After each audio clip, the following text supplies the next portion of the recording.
Magandang araw po sa inyong lahat.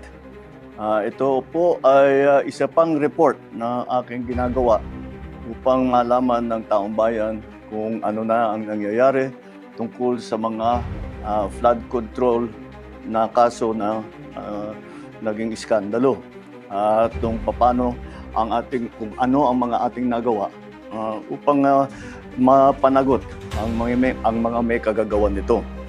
Kaya nais kong i-report na ang ombudsman formal nang naghain ng kaso laban kina Saldico at iba pang 17 individual batay sa mga ebidensyang iniakyat ng ICI at saka ng DPWH.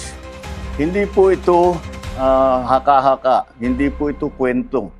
Ito po ay tunay na ebidensya.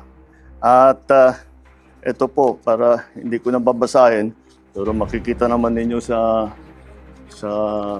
phone ninyo, ito yung listahan ng may arrest warrant na. At ang susunod na hakbang, ay wala nang paligoy-ligoy pa, ang ating mga otoridad ay siyempre papatupad na nila itong mga arrest warrant na ito.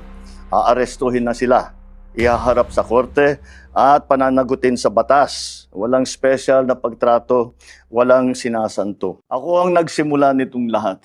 Ako ang magtatapos.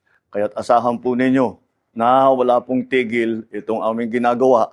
At kahit na parang napakatagal ang dumaan na panahon, ako'y nagpapasalamat sa pasensya ng ating mga kababayan.